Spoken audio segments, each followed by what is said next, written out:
friends, very distinguished people who are sitting on the dais, and citizens of Nagarcoil town. I am very sorry that I do not know Tamil. I am not able to speak in your language. I wish I knew Tamil so that I can talk to you and it can be a heart-to-heart discussion. But given the complexity of India, linguistic plurality, we have different languages. I am a Telugu speaking person and I am so sorry that I am not able to speak in Tamil. As it was already explained that All India Sangharsh Yatra, a struggle for education and a struggle which is opposed to three things. One is, it is opposed to the commercialization of education, and it demands for a common school through a neighborhood school where all children of this country, all children in Nagarcoil, irrespective of the parental status, caste, religion, income, all the children should go to a common school. We are opposed to communalization of education, Hinduizing education, bringing Hindu ideology and one religion being imposed on the people of India, because it's such a diverse country that we are opposed to that type of communalization of the curriculum. We are also opposed to become a part of the global system and neoliberal model where Indian education system will become a part of the global market, where we are inviting the global traders into education. Friends, all of you would understand, this is my generation, at least maybe all children have not gone, but all of us have gone. In my village, I have studied in my village, my school, I studied in Telugu, whether it is a Dalit boy, whether they are poor people, whether they are Brahmins or upper caste, all of us have gone to the same school. There were no private schools, there were no corporate schools, there were no global school, there was no concept school, there was only one school.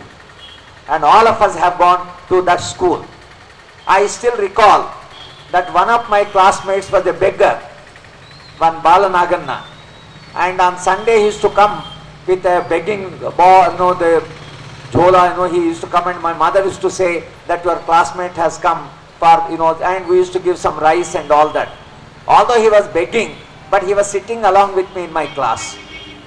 The Dalit boys, upper caste boys, all of them in my generation have gone to the same school. What happened to that school? Where has that school gone? And why have we brought business into the school? Why we have commercialized? Why we are selling the education?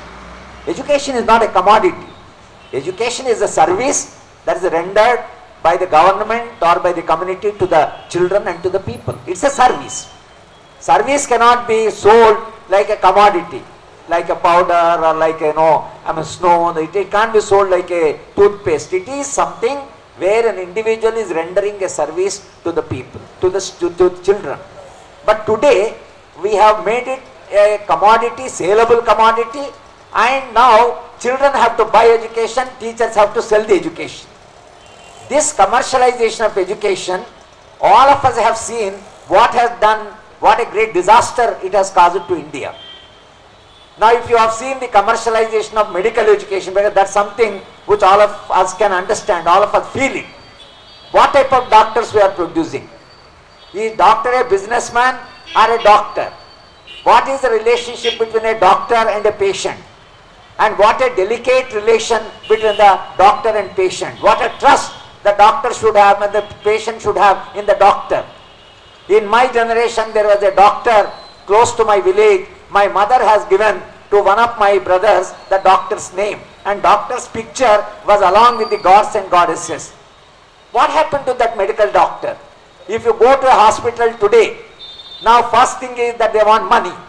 If you do not have a money, you are not entered, you are not allowed into the hospital. Is this a civilized society? Do we call it a civilized society where a hospital does not treat a patient just because they do not have money? I think we have created a very inhuman, dehumanizing society. I think education should be given in such a way that you become a human being. Education is not only to earn money, but education is to humanize. Education is to create a human being, a full human being. A human being who loves people, a human being who is concerned for others, a human being who takes interest in the society. A doctor, an engineer, a lawyer, an IAS officer, a professor, a scientist, all of them they owe something to the society. All of them have to continuously serve the society. But that manpower, that educated people today have become businessmen and they have become commercial. That is because we have commercialized education. And therefore, All India Forum for Right to Education is campaigning all over India. Today, from tomorrow, we are launching our program, our struggle in Goa, in Bhubaneswar, in Jammu, in Manipur, and in Nagarkand tomorrow, in Kanyakumari. We are launching this struggle from 4 corners of India. For what? We are demanding that education is not a saleable commodity. Education is something that the government, as a matter of responsibility, should render to its people. There should be no business, no money involved in education. It's not only our country, even a capitalist country like America doesn't have, these schools where, education is sold. They also have a common school through them. It's a capitalist country. Entire Europe has a common school. If you go to the Scandinavian countries, education is free from KG to PG. Education is free. But in our country, now I am sure in the Nagarcoil there must be a number of private schools, corporate schools where poor parents are struggling to send their children to that school. Do you think that the private schools work better than the government schools? Is it that the government can't run good schools? Your entire Navodaya, your central schools, that they are all run very well. Residential schools are running well. You go to a Navodaya school, you go to a central school, it is run by government. If Government of India can run a good central school, why it can't run a good school in Nagarcoil for the children of Nagarcoil? Why? If you say government can't run a good school, then Navodaya school should not be a good school. Central school should not be a good school. Government can run good schools. But the government runs good schools for some sections of the society. And government has started neglecting the entire government school, municipal school, panchayat schools. And teachers are not appointed. Class teacher is not there, subject teacher is not there, building is not there, toilets are not there. This is how we have neglected the government schools for last 30-35 years.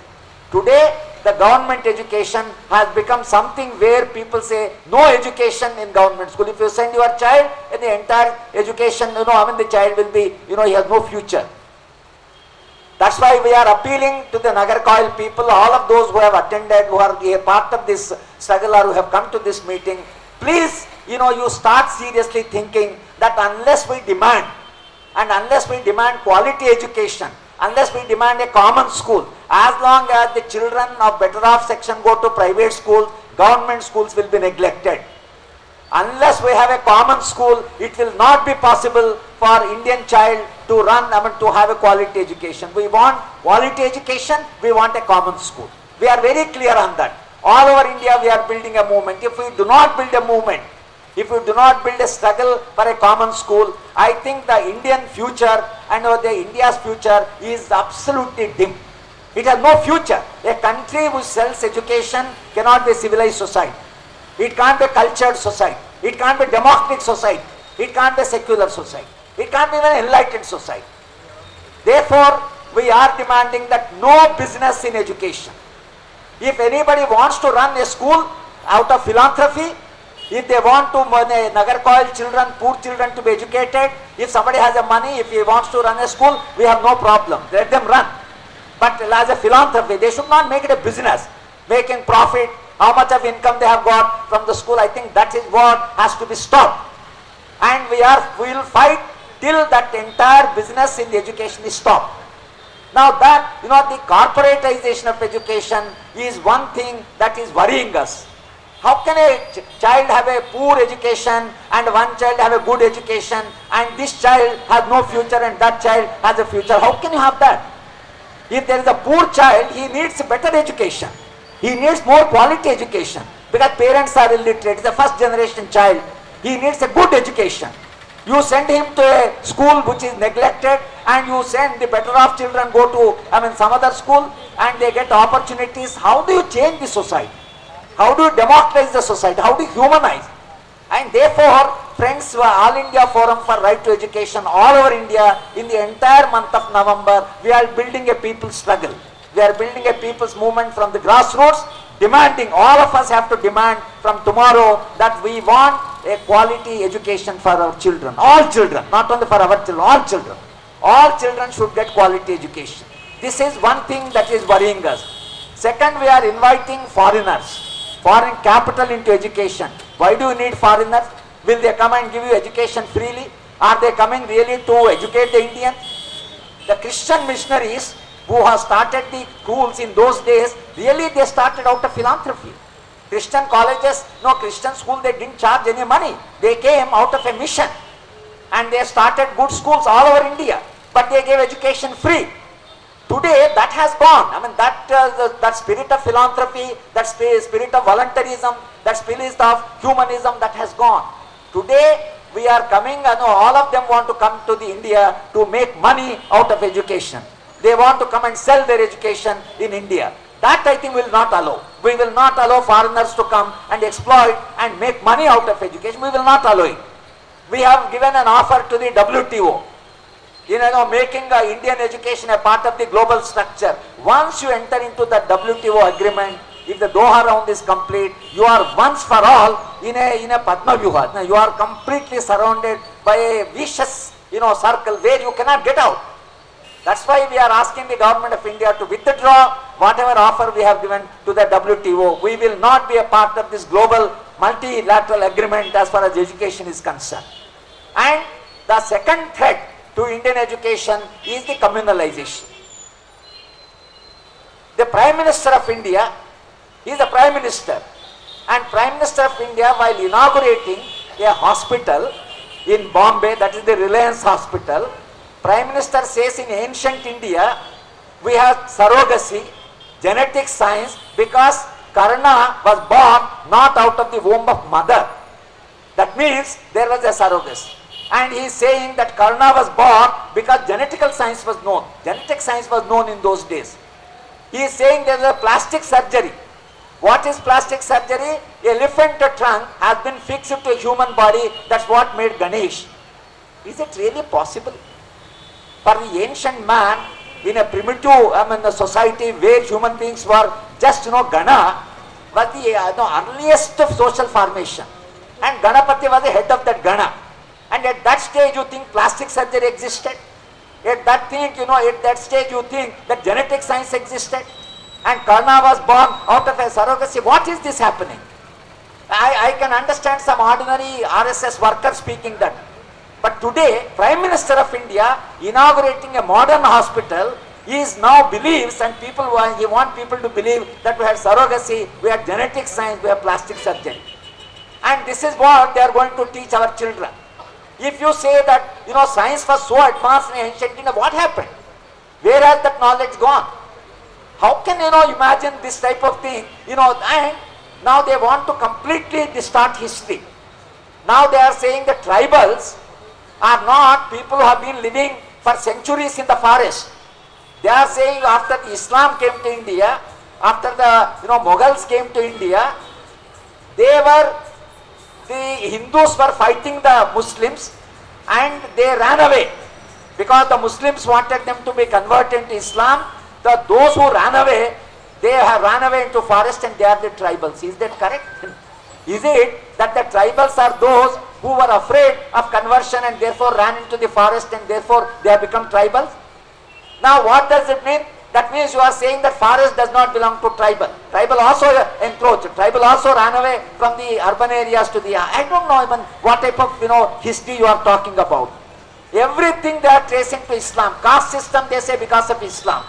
Tribals are because of Islam. Untouchability is because of Islam. And they want to teach that entire lessons in the history books. And that's what they want to teach in social sciences. Is it that you want to impose Hindu fundamentalism on the Indian plurality? After all, Tamil Nadu has a long history. It fought against the Brahminism. It had a Dravidian movement. It fought a valiant battle against the entire Hindu ideology. And today, a party that has come into power want to Hinduize completely bring the Hindu fundamentalist ideology into history, into science, into mathematics. They want Vedic mathematics and all that. This is taking the country backwards. This country should move forward. Instead of the country moving forward, you are taking the country backwards. And that will not give any place to India in the comity of the nation. So our mind will be completely, education is to question. Education is to inquire. Education is to humanize. Education is to democratize. Education is to celebrate plurality, diversity, respect all religion, be it Islam, Christianity, Buddhism, respect all religion.